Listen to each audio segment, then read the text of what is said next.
आता आपल्या आवडत्या मालिकेचे संपूर्ण भाग मालिका प्रसारित झाल्यानंतर लगेचच पाहू शकता फक्त सन नेक्स्ट वर. भारतातील प्रेक्षकांसाठी मोफत सेवा.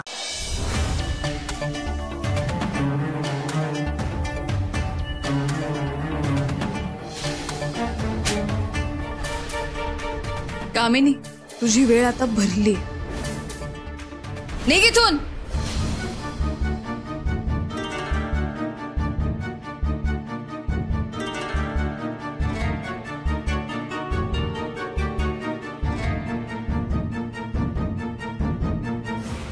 कामिनी, अगं किती राग करतीयस.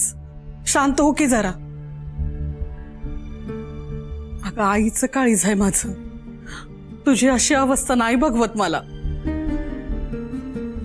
मी जरी तुला काही बोलले नाही ना तरी तुला असं बघवत नाही ग मला. गप्पा बस. आईचं काळीज आहे ना.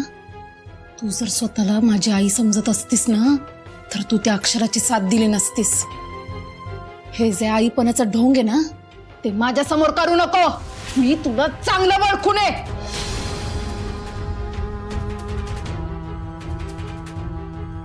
अशा लोकांची साथ देते ज्यांनी आयुष्यभर आपला अपमान केला, आयुष्यभर या घरात लाचारीमध्ये ठेवलं, ज्यांनी आपल्याला काडी मात्र किंमत नाही दिली. तुझे हेच विचार डोसक्यातून काढून टाक कामिनी. अगं वहिनीनं काय किंवा अक्षरानं काय कधी भी आपल्याला त्रास दिला नाही बघ.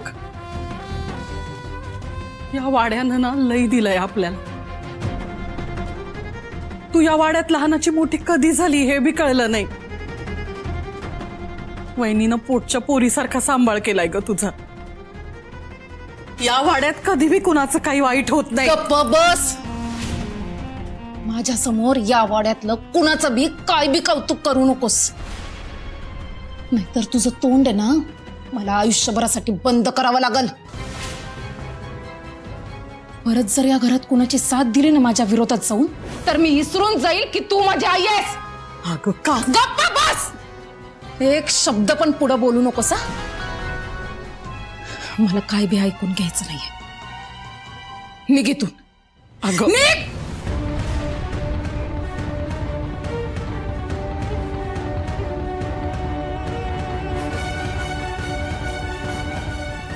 इतके दिवस इतकी वर्ष या लोकांची गुलामी करून हिला थोडी बी अक्कल येत नाहीये. किती प्रेम आहे या वाड्यावर आणि या लोकांवर या बाईचं. काय तर म्हणे या वाड्यात कधी बी कुणाचा बी काय बी वाईट होत नाही.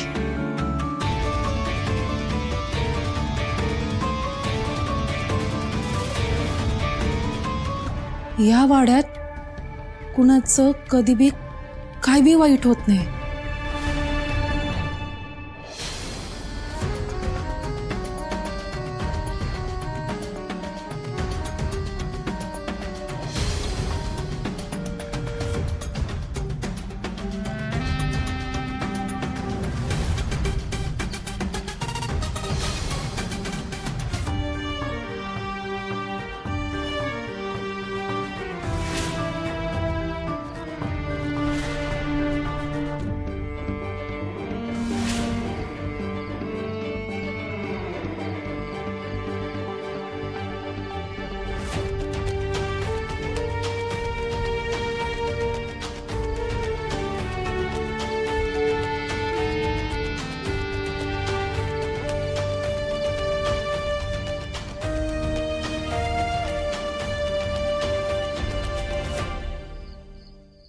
अश्विनची आठवण येते का.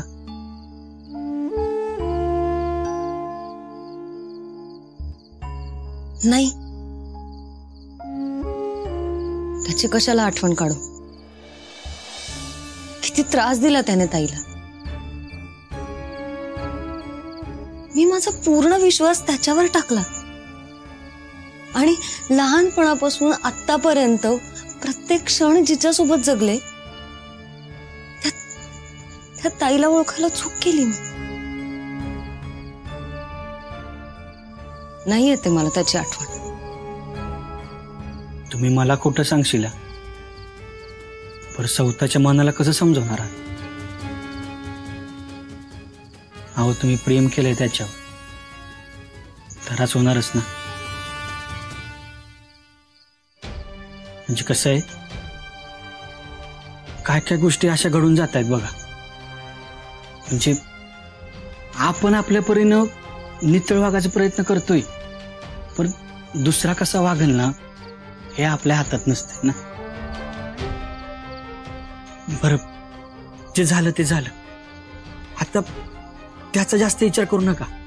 आता पुढं काय करायचं ना यावर लक्ष द्या. एवढं सोपं असतं आपण जीवापाड केलेलं प्रेम विसरणं?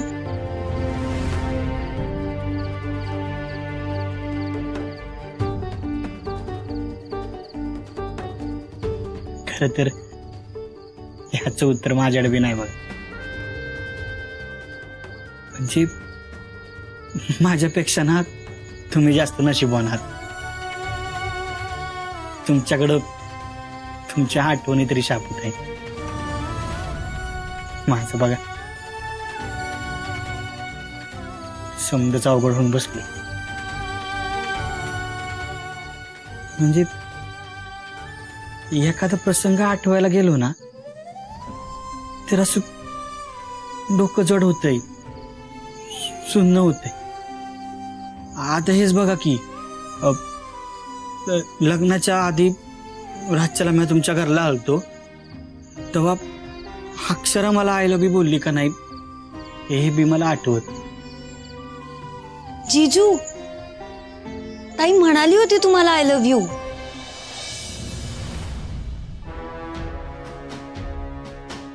अक्षराचा दर काय करायचं ग हिचं? हा, काय करायचं? कायम आडवी येते. ह्यो व्यवहार झाला असता, ह्यो सौदा झाला असता तर गोलमाल करून 4 पैसे तरी मिळवत आले असते आपल्याला. पण नाही, आली आडवी मांजर आलीच. उर्वशी, तुला सांगतो, ह्या कामिनीच्या नादाला लागलो ना आपण तर आपल्या हातामध्ये घंटा नाही तर कटोरा येईल. भीक मागायला लागला आपल्याला. नाही, आता ह्या कामिनीच्या मागं पुढं असं लुडबुड करणं आपल्याला नाही जमायचं आपल्याला. अहो जरा शांत घ्या. धोत्राची गाठ झाली सैल आणि नांगर सोडून पळाला बैल. आता त्या बैलाचा आपल्याला पाठलाग करता येतोय का? नाही ना व. म्हणून समध्या गोष्टी आपल्या हातात ठेवून कराव्या लागतात. आणि अशा वेळेला चिडचिड न करता शांत डोसक्याने काम तडीस न्यायला लागते. ठीक आहे, एक संधी गेली आपल्या हातची, पण पुन्हा कवा बी एखादी चांगली संधी चालून येईल.